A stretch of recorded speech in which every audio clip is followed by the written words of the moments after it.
Muito obrigada por vocês estarem aqui com a gente em mais uma live. Hoje uma live sobre processos de produção. Tenho certeza que vocês vão gostar bastante.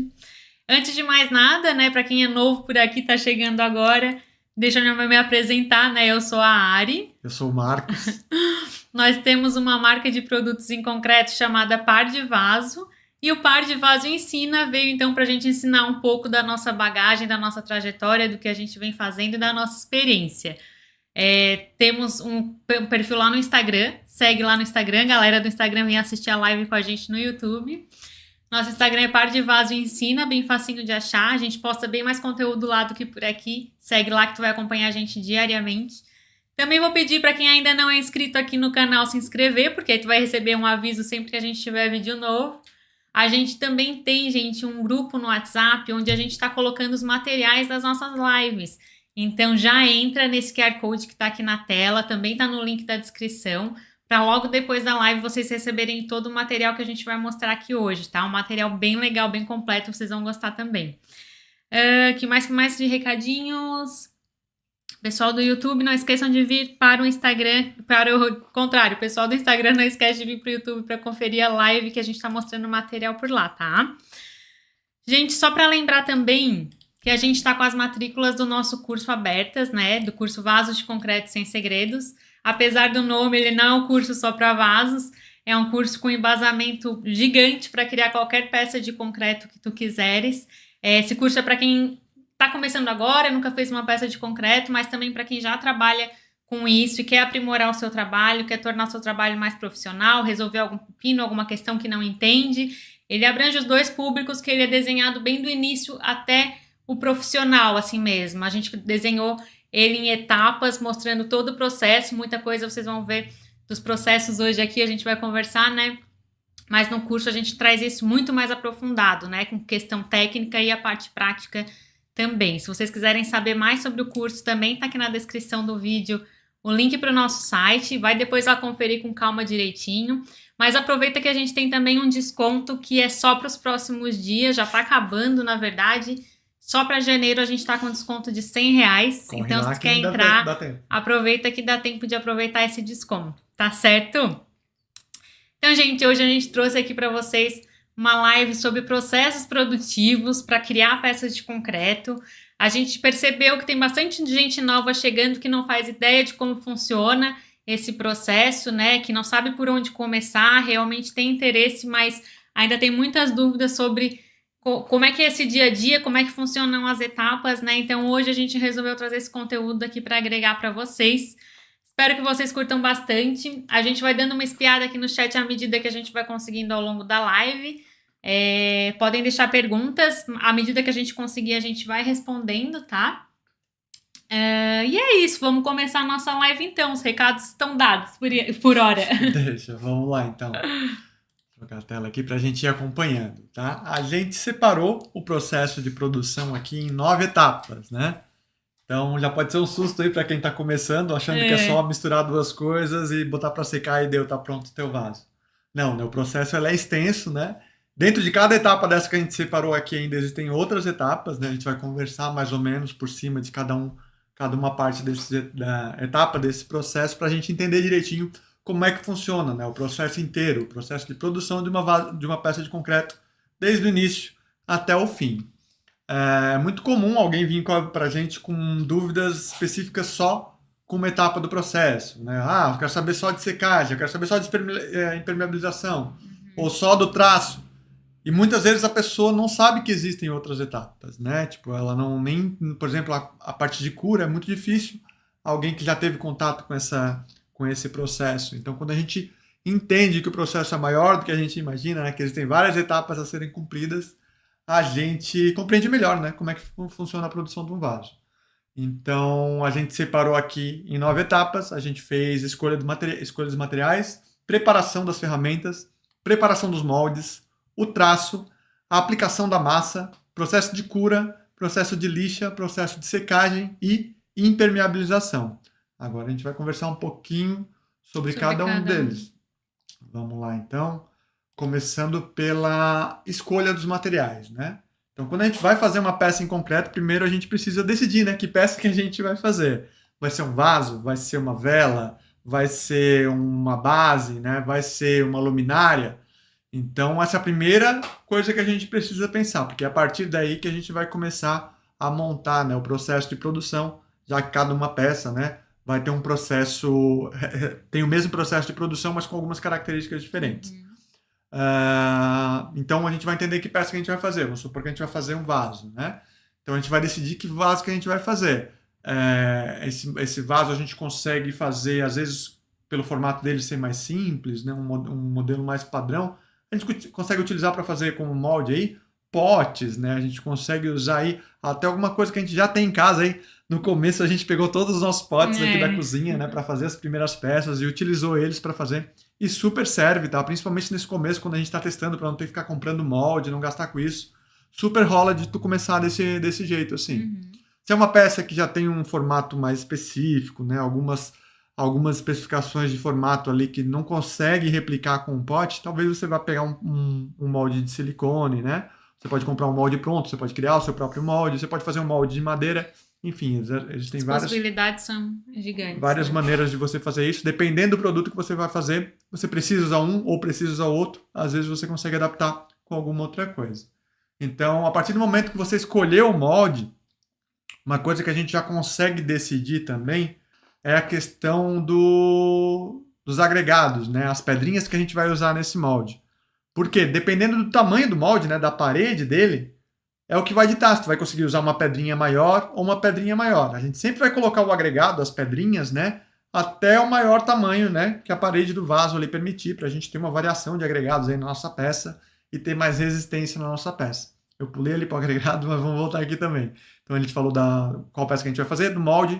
O tipo de cimento também, é nesse momento que a gente vai decidir qual tipo que a gente vai utilizar, porque para quem não sabe, aí no Brasil a gente tem mais de 10 tipos de cimento, cada um vai ter uma característica específica, né? A maioria deles a gente consegue fazer as peças de concreto tranquilo, tá? Dentro do cimento cinza. Tem o cimento branco também, se a gente quer fazer uma peça branca, se a gente quer fazer uma peça pigmentada. Então a gente precisa decidir qual é o tipo de cimento que a gente vai utilizar nesse momento. A gente precisa saber também qual é o acabamento que a gente quer dar na nossa peça. Se a gente quer fazer uma peça de concreto liso, né? Concreto cinza, ou se a gente quer fazer uma peça em granelite, por exemplo, né? Essa aqui aparecem as pedrinhas dentro do vaso.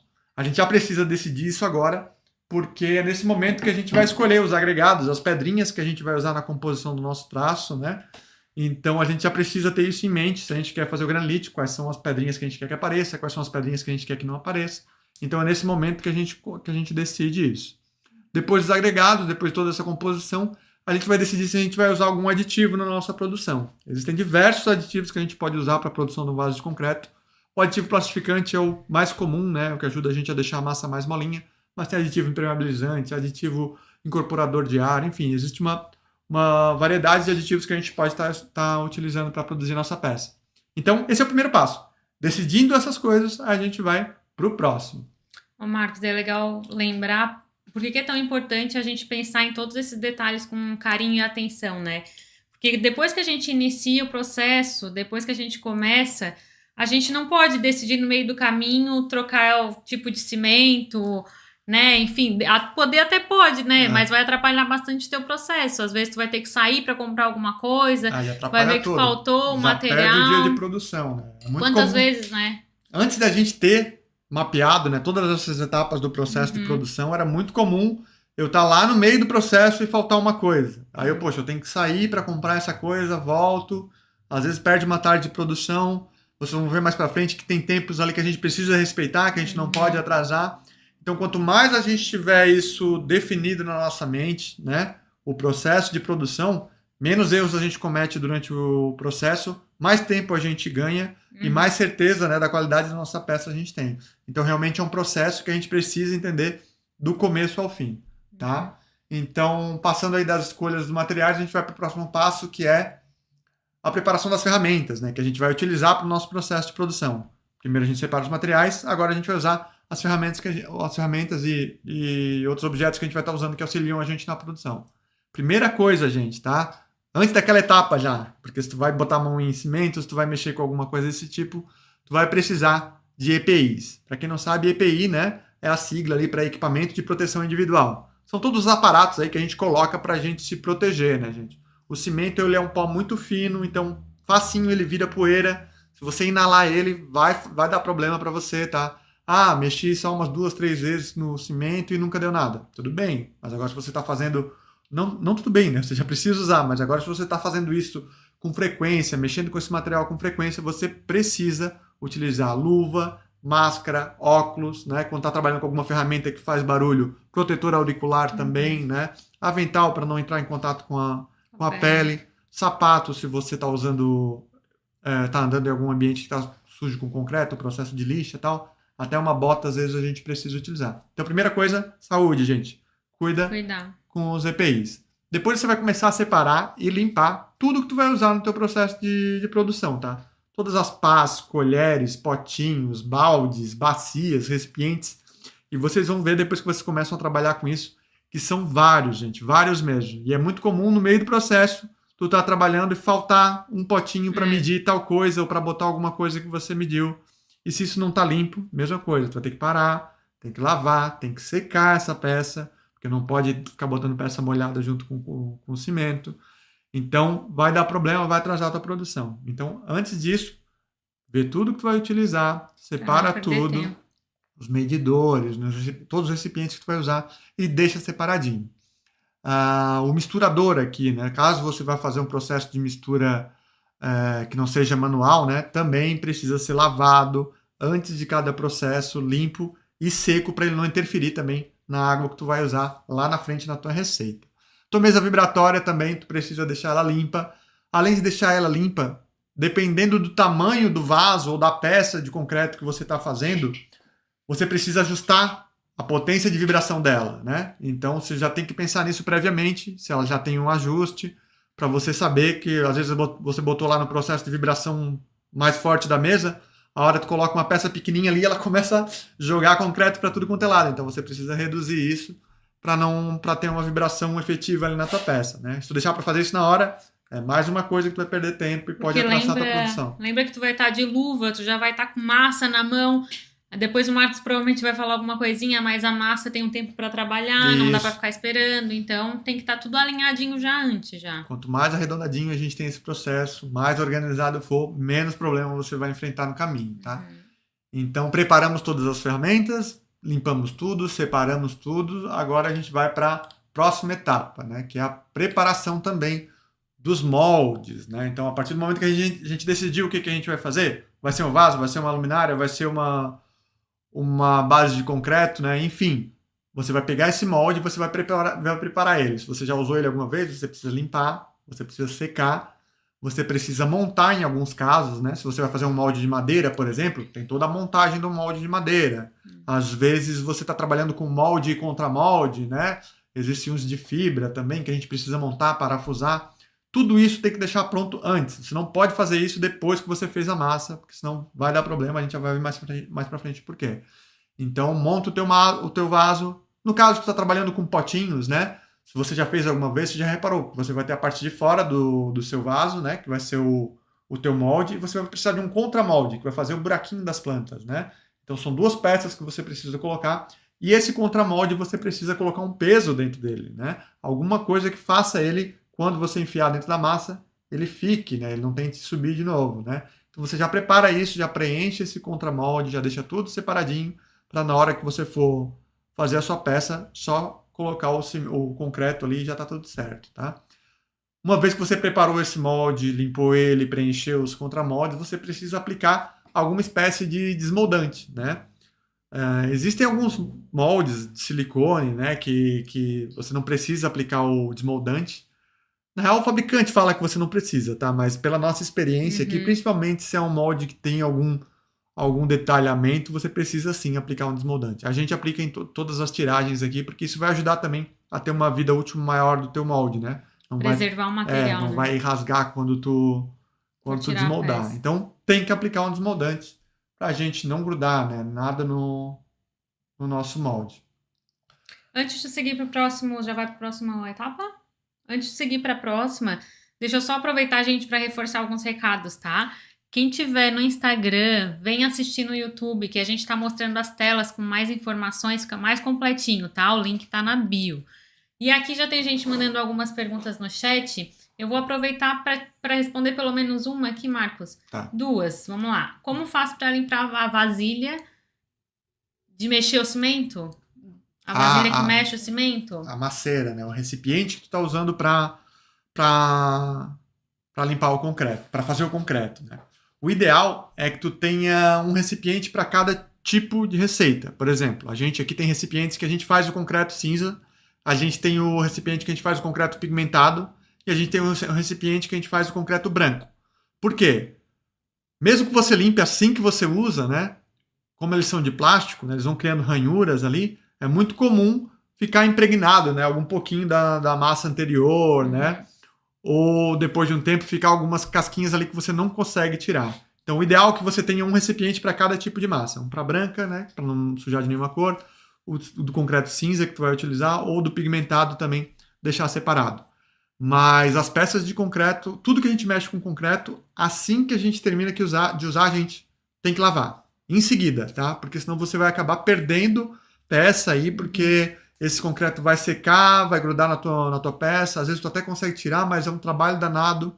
E a gente sempre indica, tá? Se tu não tem tempo de lavar em seguida, deixa pelo menos um recipiente com água e mergulha essa peça dentro da água ali. Vai ficar mais fácil de tirar depois, né? Você vai limpar no outro dia, deixa ela mergulhada na água ali, que vai te ajudar a limpar depois. Tem que passar desmoldante no molde e no contramolde? Sim, todas as peças que vão ficar em contato com o concreto precisam ser aplicados desmoldantes, tá, gente? E desmoldante, gente, é uma camada leve, tá? Tem gente que ensopa o molde e o contramolde ali porque acha que vai ficar mais fácil de desmoldar. Não, isso inclusive pode dar problema, porque esse excesso de desmoldante que tu tá usando, dependendo do material que tu tá usando, ele pode misturar na tua massa e dar problema, tá? Então, só uma camada fininha mesmo, só para evitar aquele grude. Marcos, a Cássia falou uma coisa interessante. Ela disse que ela é leiga, provavelmente ela está começando agora. Ela pergunta o que é um desmoldante. Desmoldante é uma substância que tu passa no teu molde e no teu contramolde, justamente para quando você for tirar esse molde, o concreto não grudar, né? Porque você pega uma peça, mesmo que seja de plástico, né? E coloca para fazer um molde, você vai ver que dependendo do formato dela ou do tipo de plástico, a hora que você for desmoldar, ele gruda. Aí quando você puxar, sai o concreto grudado ali e aí não dá um acabamento legal na tua peça.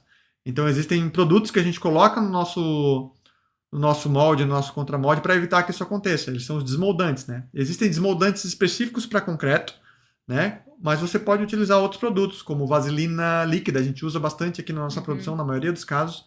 A gente usa vaselina líquida industrial. Ela é mais barata do que se tu for comprar uma vaselina dessas de uso na farmácia, tópico, né? Então tu pega a vaselina industrial, que ela é líquida, é bem fácil de aplicar, aplica com um pincelzinho e funciona super. Para alguns casos específicos, peças bem maiores, né, a gente utiliza desmoldante específico para concreto, mas a vaselina super funciona. Gente, tem mais perguntas, eu tô de olho aqui, mas vamos fiquem tranquilos que no decorrer do conteúdo a gente também vai solucionar muitas delas. Beleza, vamos lá. A gente falou agora da preparação dos moldes, agora a gente vai chegar no traço, né, que é a receita da nossa massa de concreto, né? Agora que a gente vai fazer a nossa massa. Agora, depois de tudo isso, é que a gente vai colocar a mão na massa agora. Só nesse momento que a gente realmente vai mexer na massa, né? Então já tem bastante etapa aí antes da gente sair fazendo. Não é só chegar e começar a fazer. Então, essa é uma das etapas mais legais do processo, né? Que é botar a mão na massa mesmo. É o que todo mundo curte, é o que todo mundo curte de fazer. Então, é nesse momento que a gente vai precisar calcular, medir, pesar e separar todos os itens que a gente vai utilizar.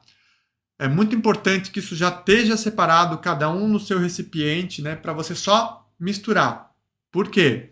A partir do momento que você começa a mistura, que você coloca água na sua mistura, já começa o processo químico do concreto, tá? O cimento já começa a reagir com a água ali, e você tem um tempo de pega, que a gente chama, né, dentro do processo de construção civil aí, que é o tempo de endurecimento do concreto, né? E dependendo do tipo de cimento, né, o tipo de material que tu está trabalhando, isso pode ser mais curto ou maior, né? Existem cimentos aí com tempo de pega super rápido, né, que em meia hora você já não consegue mais trabalhar com ele, já começa a endurecer. Mas a maioria dos cimentos aí fica entre 3 horas de pega, né, para a gente estar 2 horas, aliás, para a gente estar trabalhando. Mesmo assim, se você for parar para pensar numa produção é pouco tempo, né? 1 hora para você fazer todos os moldes, tudo que tem que fazer para mexer com essa massa de concreto, quando você está fazendo mais peças, é pouco tempo, né? Então, se a gente tem isso tudo separadinho já, é só pegar e fazer, tu já ganha tempo de trabalho, né? E agiliza a tua produção também. E quando eu falo calcular e medir, é calcular e medir mesmo, tá, gente? É calculadora, a gente tem cálculos que a gente usa para fazer todo o processo. Todos os itens que você for usar no seu traço, água principalmente, aditivos, todos os ingredientes que tu está utilizando no teu traço precisam ser medidos, tá? Principalmente a água, gente. No começo é um dos maiores erros da maioria das pessoas. As pessoas vão colocando água ali na massa até ela ficar molinha o suficiente para trabalhar. Olho, né? Só que quando ela ficou molinha o suficiente para trabalhar, ela já passou em muito, tá? Do ponto, né? Já passou aí do recomendado para fazer esse tipo de massa e a chance de dar errado é bastante grande, assim. Então, prestem atenção no processo, tá? Depois que você separou tudo isso, você vai fazer o processo de mistura aí da sua massa, tá? Durante muito tempo aqui no nosso processo, a gente fez esse processo manual, tá, gente? Dá para fazer tranquilo. Cansa, né? Porque o concreto é uma coisa que é mais pesada, mas você vai conseguir fazer, tá? Depois de um tempo, né, quando a nossa produção ficou maior, aí as quantidades começaram a aumentar, a gente viu que realmente precisava de algum processo mecânico, né, alguma misturadora aí para ajudar a gente no nosso processo. Hoje a gente tem uma betoneira no nosso processo, tá? Existem outros tipos de misturadores para você trabalhar com concreto, mas já fica a dica também quando a gente está falando concreto, né? É concreto, para ser concreto ele tem que ter cimento, água, agregados, que são as pedrinhas, areias, né? E os aditivos. Não existe concreto só de cimento e água, gente. Não pode fazer. A gente precisa colocar outros agregados para a gente ter uma peça resistente. E quando a gente coloca outros agregados, essa massa ela fica mais dura de mexer, né? Ela fica mais pesada, porque tem pedra e areia ali dentro. Então, muita gente adapta uma furadeira, bota aqueles misturadores, né, na ponta para fazer a mistura do concreto. E a chance de tu queimar a tua furadeira, a tua parafusadeira é muito grande, tá? A gente queimou a nossa. Até mesmo alguns misturadores que a gente compra na internet aí, são grandes, né? E tá escrito lá misturador para argamassa. Gente, argamassa é só areia e geralmente, né? É areia e cimento, ela não tem as pedrinhas, né? Então ela é uma massa mais leve, com aqueles misturadores tu consegue misturar. Mas agora você vai fazer uma peça de concreto mesmo, com as pedrinhas, e usar aqueles misturadores de argamassa, também com o tempo vai forçar o motor e não vai funcionar muito bem, tá? Então ou faz o processo manual, ou pega um misturador mais robusto, né? Até existem alguns misturadores de mão, assim, que são para concreto, mas são mais difíceis de encontrar e geralmente eles são mais caros também. Então, se você for comprar um desse, presta atenção, tira a dúvida com o vendedor para ver se é para concreto mesmo, tá? Uhum. Ou usa uma betoneira, né? Que apesar de ser maior, é um processo mais simples e mais fácil de encontrar por aí.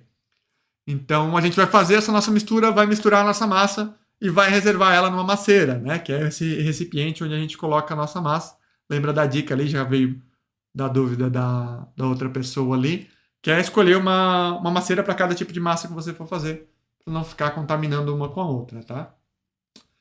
Esse foi o nosso processo de traço, né? Então, a gente compôs a nossa massa e reservou ela para a gente utilizar. Vamos lá, o próximo passo é o processo.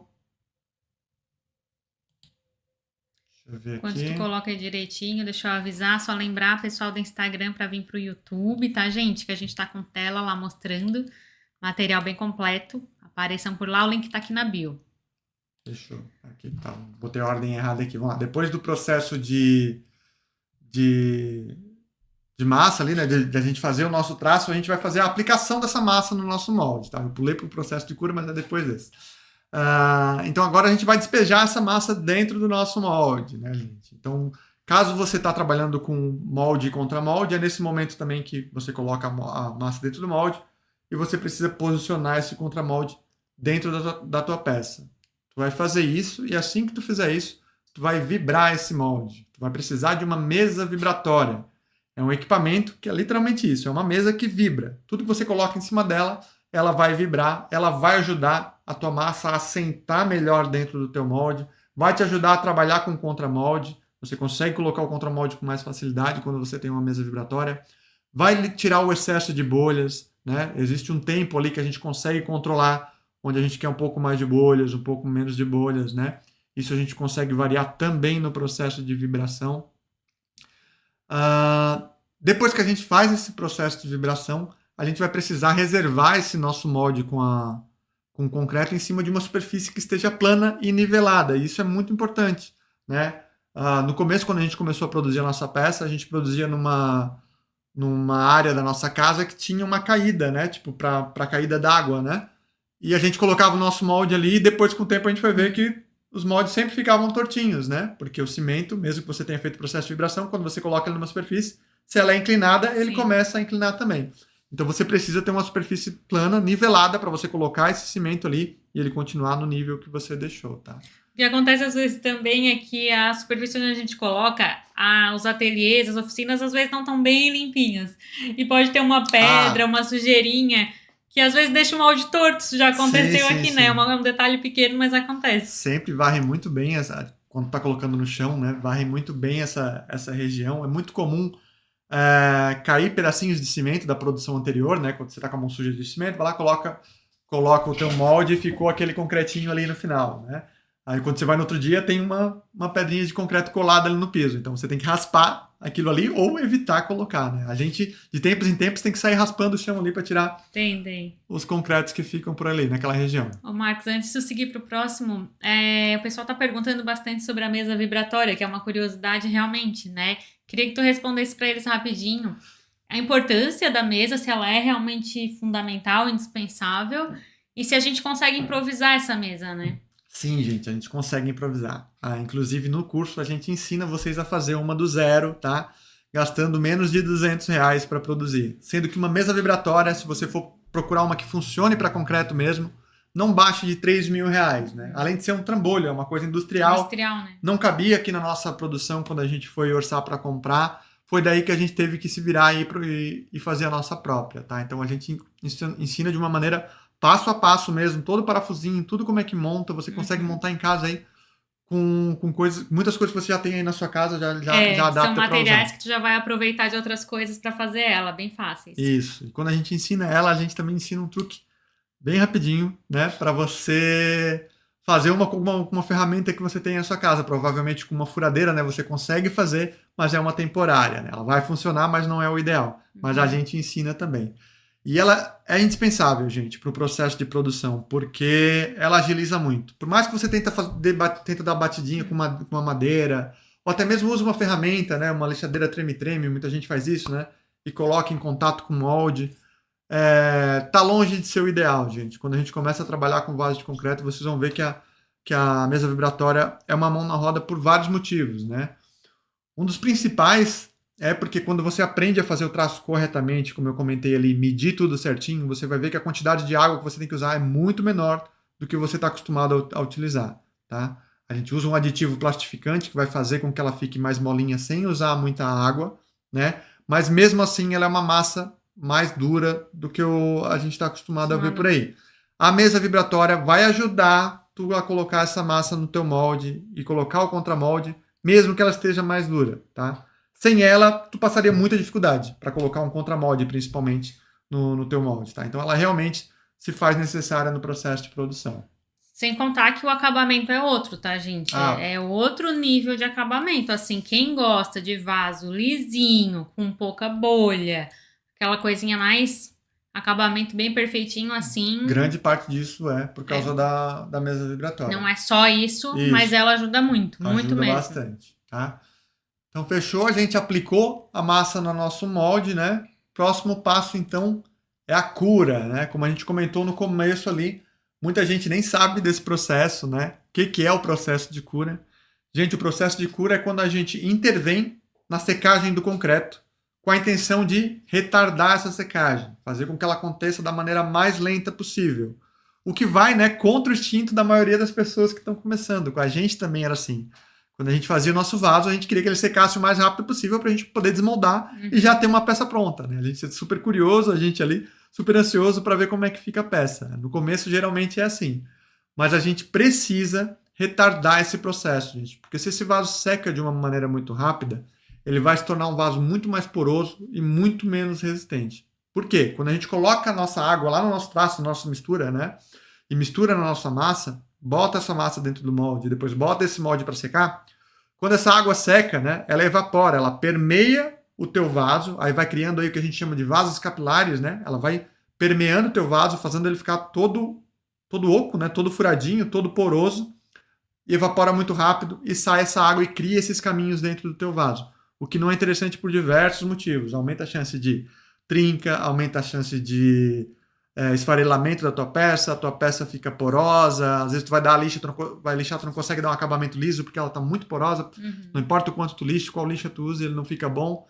Então, quando a gente retarda esse processo, a gente pega esse vaso que está com água ainda dentro e faz algum processo para evitar que essa água evapore ou para evitar que ela saia com muita rapidez, a gente vai ter um vaso aí até 30% mais resistente, gente. É bastante coisa quando a gente está falando de resistência, tá? 30% no processo de produção é muita coisa. Além de tu conseguir uma peça mais lisinha, menos porosa, vai ser muito mais fácil dar um acabamento nela depois. Então, o processo de cura é fundamental, tá? Na verdade, qualquer produtor qualquer indústria fabricante de cimento, ele fala que tu tem que fazer um processo de cura, tá? Então, a cura é a gente intervir nesse processo de secagem e ela é muito importante. Quais são os tipos de cura que existem, né? Basicamente, hoje aí a gente encontra 3 tipos, tá? A cura química, a cura térmica e a cura úmida. A cura química, a gente usa um produto, né? Geralmente é uma resina, a gente coloca a nossa massa no nosso molde, né? Com molde e contra molde, e na parte que ela fica em contato com o ambiente ali, na parte externa, ali, que não está dentro do molde, a gente aplicaria uma resina, né, algum produto químico ali para criar uma película e evitar que aquela água evapore. Aí no processo, depois de alguns dias, a gente tiraria essa película para que o vaso secasse, tá? Essa é a cura química. Existe a cura térmica, né, onde a tua peça de concreto ela é submetida aí a temperaturas altas, mas super controladas, tá? Isso geralmente são para indústrias, grandes indústrias aí que trabalham com pré-moldados, né? Eles botam como se fossem uns fornos assim, então o teu concreto fica lá dentro, submetido a algumas variações de temperaturas para acelerar esse processo para fazer esse processo de cura. E tem a cura úmida, que é a cura que a gente usa hoje, que consiste basicamente em manter a tua peça úmida durante todo o processo ali de cura do concreto, né? É o mais viável para a gente, né? É o mais fácil de se aplicar, tá? Aqui na nossa produção a gente usa ele. O ideal é que a gente comece esse processo de cura o mais rápido possível, né? Muita gente pergunta, quando que eu boto o vaso? Depois de secar, eu boto na cura? Não faz sentido, né? Se o teu vaso já secou, o teu concreto já secou, não faz sentido tu começar o processo de cura. Essa água já evaporou, já não tá legal. Então, quanto antes a gente começar esse processo de cura, é mais interessante, tá? A gente tem um vídeo bem completo aqui no canal, gente, só sobre cura, tá? Dá uma olhadinha depois. Dá uma olhadinha lá que tem várias dicas para te começar antes, né? Geralmente a gente coloca os nossos vasos na água, né? Submersos durante o processo de cura. Só que não dá para fazer isso logo em seguida, né? Porque o teu concreto não tá duro o suficiente. Então tem dica para começar o processo de cura antes ainda de botar na água. Dá uma olhada lá que a gente ensina. E o tempo de cura, né? Quanto tempo que a gente precisa deixar a nossa peça fazendo o processo de cura? Depende de vários fatores mesmo, tá, gente? Desde o tipo de cimento que tu tá usando, da quantidade de água que tu tá usando, o aditivo, o processo de produção que tu fez, isso tudo vai influenciar no tempo que tu precisa deixar o teu concreto de cura, tá? Existem maneiras da gente fazer isso em até 3 dias, né? Dependendo do processo que tu faz antes, se tu for rigoroso no controle de água, se tiver um controle nos cálculos que tu tá utilizando, escolhendo um cimento que tem uma característica que vai dar uma cura mais rápida, né? Se tu quiseres acelerar esse processo, tu consegue fazer até 3 dias aí um processo de cura. Mas, em média, a maioria dos tipos de cimento, né? Trabalhando com um cálculo de água ali dentro do padrão médio que a gente encontra aí, 7 a 14 dias, dependendo do tipo, tá? Aqui no nosso processo a gente consegue manter entre 6 e 7 dias, tá? É o que a gente escolheu para trabalhar aqui para a gente. Em alguns casos específicos, né? Para alguma demanda específica, a gente antecipa isso ou não. Mas não antecipa só na hora de fazer a cura. É na hora de fazer o traço. Todas as decisões antes desse momento vão influenciar nesse momento. Não adianta tu fazer um traço que tu sempre deixa para 7 dias. Não, dessa vez eu vou fazer só 3 dias. Vai dar problema. A tua cura não vai estar sendo efetiva, tá? Então, vai variar depender de alguns fatores aí, gente. Segura só um pouquinho, Marcos. E a cura é outro processo que, assim, ó, todo mundo que faz fica impressionado com a diferença que ela dá no resultado das peças, assim. Todo mundo fala, como é que eu não fazia isso antes? Como é que eu não sabia disso antes? Porque ela dá uma diferença gigante, inclusive na porosidade, inclusive no acabamento, tá? Além de tornar a peça mais resistente. Enquanto o Marcos toma uma aguinha, dá uma respirada, eu queria só contar para vocês um pouquinho sobre o curso rapidinho. A gente já vai ver os processos de lixa e de impermeabilização, que são os últimos que faltam. Dos dois últimos. Mas são 2 processos, né, fundamentais para a gente criar as peças, mas eu queria contar um pouquinho para vocês rapidinho aqui de como que funciona o nosso curso. Eu já vi que tem até alunos novos aqui já na live. Quer que eu bote a telinha do... Bota que daí a gente mostra os detalhes direitinho para eles, né? Peraí. Então, gente, nosso curso ele tá com as matrículas abertas. Aqui nesse material aqui que o Marcos colocou, vocês vão conseguir visualizar um pouco mais de tudo que ele engloba, né? Ele é um curso que é online, tu pode fazer quando e onde quiser. Tu pode ver as aulas gravadas várias vezes, repetir, voltar. Ele, obviamente, tem nosso suporte, a gente responde todas as dúvidas, seja através da plataforma, seja através do e-mail. A gente também tem uma mentoria coletiva, que são reuniões ao vivo que a gente faz pela internet em grupo, pelo Zoom, que a gente pode conversar mais, se ver, se conhecer melhor nessa reunião, que é muito legal. O nosso curso, como a gente estava falando lá no comecinho, ele tem o conteúdo super aprofundado. Acredito que vocês conseguiram ver um pouco aqui, que a gente realmente acredita que tu precisa entender essa parte técnica, precisa se aprofundar no conteúdo, entender o que tu tá fazendo, para conseguir ter liberdade para criar o que tu quiser e para conseguir fazer peças de qualidade. Precisa entender. A gente aprendeu isso errando, a gente precisou ir atrás, conseguir essas informações, a gente precisou fazer consultoria com profissionais para chegar nesse conhecimento que a gente chegou. Então, além da parte prática, que obviamente vai ter, a gente tem muita teoria para ensinar vocês o que é realmente necessário. A gente une as duas coisas, tá? E a prática não é um simples passo a passo, é realmente todo o detalhe, tudo que a gente está falando aqui hoje, a gente mostra no detalhe para vocês. O curso tem certificado, tem 1 ano de acesso, tem materiais para downloads como apostila e planilhas de cálculo que ajudam a fazer esses cálculos de água, de pigmento, de aditivos, cálculos que a gente precisa fazer no processo. Os módulos, eles são desenhados parecido com o que a gente está vendo aqui hoje, que é do início ao fim. Mas com muitíssimo mais conteúdo. Se a gente está falando aqui a meia hora de processo de produção, só para vocês entenderem, o curso tem 12 horas de conteúdo. Então é bem aprofundado mesmo. E a gente tem vários passo a passo, que a gente ensina a fazer todas as ferramentas que a gente está comentando aqui hoje também. Como a mesa vibratória, por exemplo. Mas aqui na tela a gente traz todos os passo a passo para vocês verem direitinho, de molde, silicone, falar de fibras, mostrar como é que se usa fibra, um sistema para não entupir o encanamento. Eu vi que teve gente que perguntou sobre descarte, né, do cimento. É importante ter um sistema para isso e a gente ensina como é que faz. Qualquer pessoa é capaz de fazer com o passo a passo que o Marcos ensina direitinho, tá? Como ele disse, até o parafusinho ele mostra. Então, aqui na descrição desse vídeo a gente tem o site, dá uma olhadinha lá com calma, lá tem todas as informações, também tem o nosso WhatsApp, se tu quiser conversar direto com a gente para entender se o curso é realmente para ti, tá? A gente tá com as matrículas abertas, estamos com R$100 de desconto só agora para janeiro, só mais uns diazinhos aí, então aproveita esse desconto e vem com a gente vai adorar te receber como aluno também, tá certo? Pode seguir lá então para a lixa, Marcos. Fechou, então a gente saiu do processo de cura, né, que é o processo onde a gente deixa a nossa peça submersa na água aí durante o período, né, geralmente 7 dias aqui no nosso caso. Assim que a gente sai desse processo de cura, a gente vai para o próximo processo, que é o processo de lixa, né? O processo de lixa, né, é quando a gente vai fazer o desbaste, né, gastar essa peça, né, ou fazer algum acabamento específico, dependendo do molde que tu está fazendo, dependendo o formato que tu fez essa tua peça, né? Mesmo que tu esteja trabalhando com uma peça que seja em concreto liso, né, que tu não vá querer fazer uma técnica do granilite, por exemplo, né, que você vai lixar para aparecer as pedras, é normal que fique alguma rebarba, algum cantinho que você precise dar um acabamento, tá? Então é nesse processo, é nesse momento que a gente vai fazer isso. Então, existem basicamente 2 processos, né, 2 maneiras de a gente fazer isso. Manual, que é como todo mundo começa, né? Ou com o uso de uma ferramenta, no caso uma lixadeira, né? Específica para isso.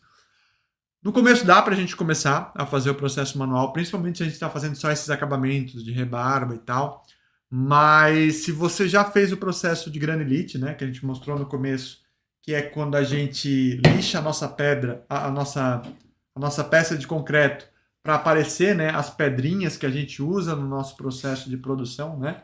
E essa é a técnica do granilite, né? O granilite consiste nisso, a gente lixar uma peça para aparecer o que a gente utilizou dentro da nossa massa, né?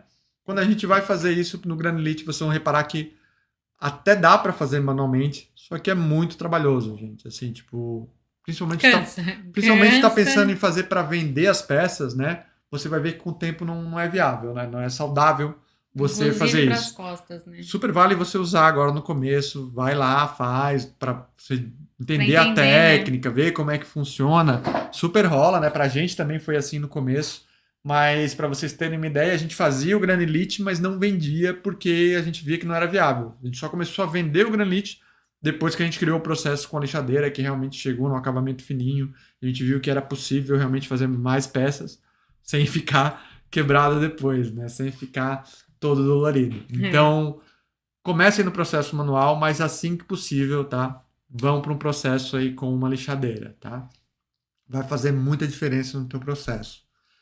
Tá, e qual que é a lixadeira que a gente usa, tá? Existem diversos tipos de lixadeiras aí no mercado, tá? Lixadeira orbital, treme-treme, rota orbital, né? A gente por aqui usa uma lixadeira angular, né?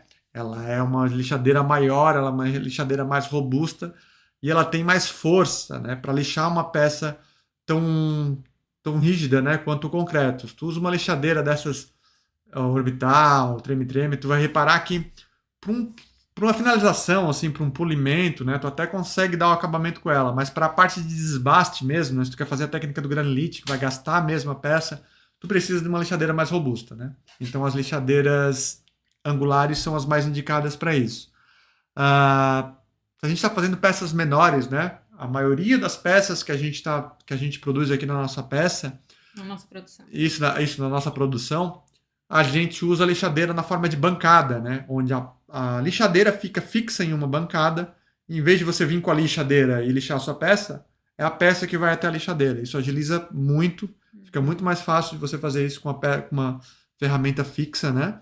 E você controlar a peça ao invés de controlar a ferramenta, além de ser mais seguro, né? Se você está controlando, se você vai lixar com a ferramenta, eu já vi muita gente aí segurando a lixadeira com uma mão e a peça com outra. Gente, isso é perigoso, né?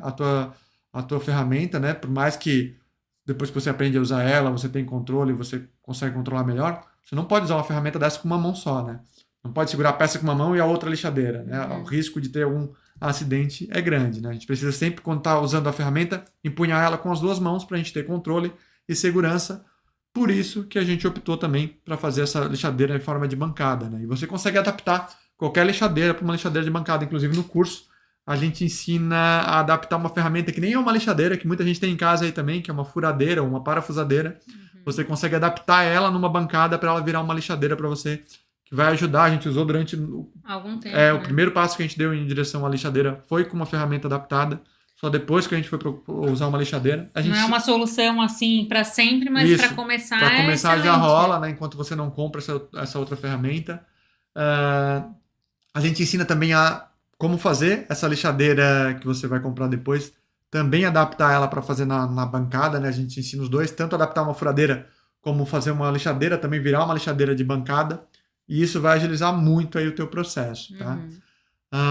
E quando lixar, né? A gente colocou aqui no final. Eu falei que a gente começa o processo de lixa logo após que acaba o processo de cura, né?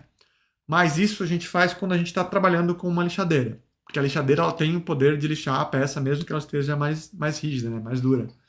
Quando a gente vai fazer o processo de lixa manual, o ideal é a gente começar um pouquinho antes. Porque se você esperar esses 7 dias aí, que deu a cura, né? O concreto já adquiriu bastante resistência nesse período, e você for tentar fazer o processo de lixa manual, principalmente se você está fazendo o processo do granilite, você vai passar muito mais trabalho, porque esse concreto já está muito rígido, vai ficar bem mais difícil de gastar ele, tá?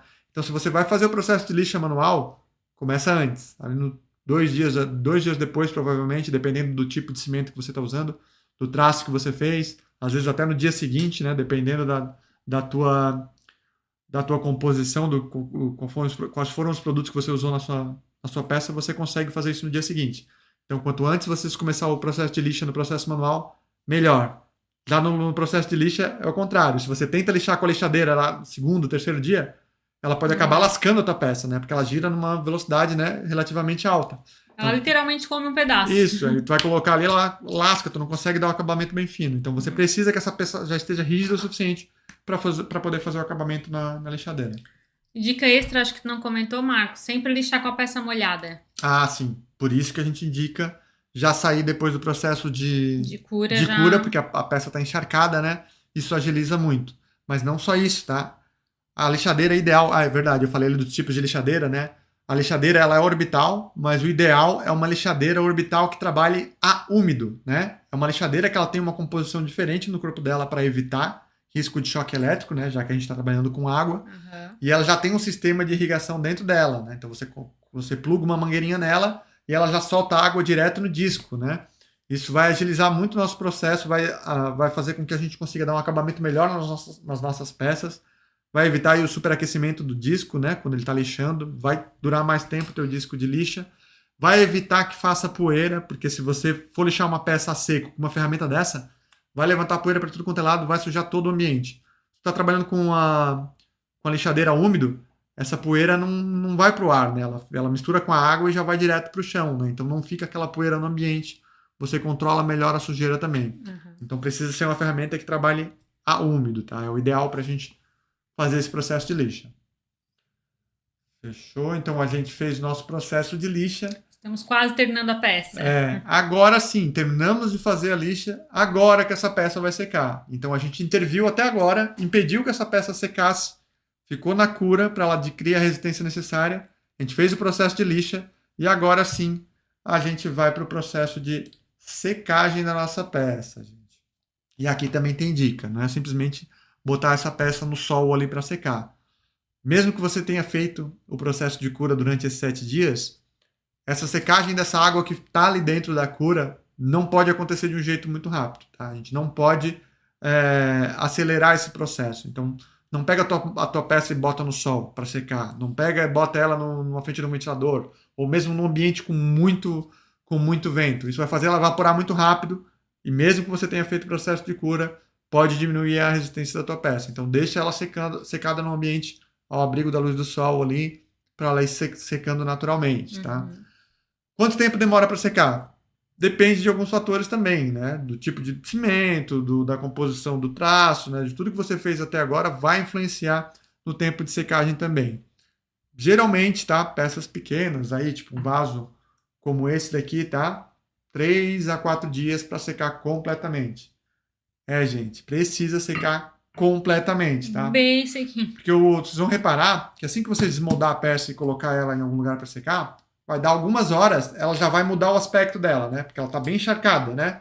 Dá algumas horas, ela já fica clarinha, parece que está seca. Só que dentro do cimento ainda tem bastante água. Essa água precisa permear o teu vaso e sair para fora, e ela precisa fazer isso no tempo do concreto. A gente precisa respeitar o tempo do concreto. Não adianta você querer acelerar agora que vai dar ruim, vai dar problema depois. Não adianta querer acelerar nada no processo, né, gente? Trabalho artesanal tem tempo. Tudo que você quiser acelerar precisa ser com embasamento técnico, precisa ser com coisa comprovada, que você sabe que não vai interferir na qualidade do seu vaso. Tudo que você fizer fora disso, você está perdendo o controle da tua produção. Se der problema, tu não sabe por quê, tu não sabe onde é que aconteceu. Então, esse processo ajuda a gente a ter um controle da nossa produção e, consequentemente, ter uma peça com maior qualidade, né, gente? Então, precisa respeitar esse tempo, muito por causa do próximo passo também, né? Vamos lá, então. A gente não pode acelerar esse processo por causa, principalmente também, né, além da questão da resistência, do processo de impermeabilização, gente. Por quê? A maioria dos produtos, para não dizer todos, tá? São muito poucos que a gente pode utilizar sem a peça estar totalmente seca. Mas qualquer produto que você for utilizar aí, basicamente, para impermeabilizar a tua peça, seja um verniz, seja uma resina, seja algum impermeabilizante impregnante, todos eles precisam que a tua peça esteja totalmente seca, livre de umidade. Por quê? Se você pega esse produto, cria uma camada ali por fora, vamos supor, usou um verniz, uma resina, e esse teu vaso ainda tem água ali dentro, essa água vai tentar evaporar e vai tentar sair. Quando ela sair, ela vai pegar pelo lado de dentro dessa tua camada que tu colocou no teu vaso, e essas camadas geralmente é para proteger a umidade que vem de fora para dentro e não de dentro para fora, vai dar problema. Vai pegar nessa camada, vai criar bolha, vai ficar esbranquiçado, às vezes até desprende o produto, não impermeabiliza. Então a gente precisa ter o nosso processo totalmente seco, lei de secagem, para a gente ir para o processo de impermeabilização. E precisa impermeabilizar? Gente, precisa, tá? O concreto ele é um material super poroso. Se você não faz algum tipo de impermeabilização, ele vai absorver água muito fácil, né? Dependendo do meio que tu está utilizando ele, no nosso caso ali para os vasos, né? Tem a questão da rega das plantas. A própria umidade do ambiente, gente. A própria umidade do ambiente vai umedecer essa peça e vai aumentar a chance de eflorescência, né? Eflorescência, que é aquele esbranquiçamento da peça. Vários problemas que podem estar acontecendo aí com o teu vaso de concreto se você não impermeabilizar. Existem aditivos impermeabilizantes, como a gente comentou lá no começo, que vão ajudar essa tua peça a ficar menos permeável, né? Vão ajudar, tem alguns que ajudam bastante, mas eles geralmente não são 100% de eficácia, né? Eles ajudam a peça a ficar impermeabilizada. Um minutinho, tá, gente? Botando aqui lá de volta. O áudio tá saindo, a Ari vai continuar falando aqui, mas deixa eu só agilizar aqui que deu um probleminha na câmera. Peraí. Tá, enquanto o Marcos resolve essa questão, vocês viram que a gente tem vários processos diferentes, né? Talvez para muita gente muito mais do que imaginava, mas é legal também falar sobre a importância de cuidar desses detalhes passo a passo realmente, porque assim, às vezes a gente acha, como o Marcos falou lá no começo, às vezes as pessoas perguntam um detalhe específico no meio do processo, mas assim, gente, não é um detalhe que vai mudar. Na verdade, ao contrário, né? Um detalhe muda tudo, mas não é uma coisa só que resolve toda a questão. A gente precisa realmente entender os processos, porque uma coisa, ela interfere na outra. Então, se uma coisa no meio do caminho não foi feita de maneira correta, não foi feita com atenção, isso vai desencadear problemas nas etapas seguintes, assim. Então, a qualidade final da peça, o acabamento, a resistência, essa peça não ter problemas, ela vai depender muito da atenção do processo como um todo, assim. A gente precisa realmente ter entendimento de que uma coisa não funciona sem a outra, de que a gente precisa ajustar esses detalhes. Então, a importância do processo como um todo, ela é realmente, assim, Sim. fundamental. Não adianta tu fazer quase tudo certo e essa etapa que eu não fiz, ou essa eu pulei, ou essa eu não fiz do jeito que era para fazer. Não vai sair da mesma forma, sabe? Mas só para reforçar essa questão também. É muito comum as pessoas virem pra gente perguntar especificamente da lixa porque acham que é a lixa que vai fazer a diferença no processo. Não, com a lixa certa eu vou conseguir fazer um vaso liso. Não é só isso, né? E não é, gente. Ela ajuda, mas ela não vai resolver o problema sozinho. Você vai ter que ter todo o processo que te leve a ter um vaso lisinho, né? Não é só tu querer deixar para a hora do acabamento, né? Todo o processo que vai influenciar. Então, na questão da impermeabilização, é importante a gente impermeabilizar a nossa peça, tá? Principalmente se é uma peça que vai ser utilizada aí com contato com água, né? Mas como a Ari falou, até a questão da umidade do ambiente às vezes interfere, tá? Então a gente precisa fazer a impermeabilização. Pode usar um aditivo lá na massa já para impermeabilizar, mas junto com o aditivo a gente usa também algum outro processo no final para essa peça ficar impermeabilizada. Existem um monte de tipos mesmo. A gente tem vídeos aqui no YouTube também, lá no nosso Instagram, mostrando diversos tipos de impermeabilizantes e quais as características de cada um, mas a gente consegue separar basicamente aí em dois tipos, né? A gente vai ter os impermeabilizantes que formam uma película, né? Que eles criam uma camada protetora em cima do teu vaso.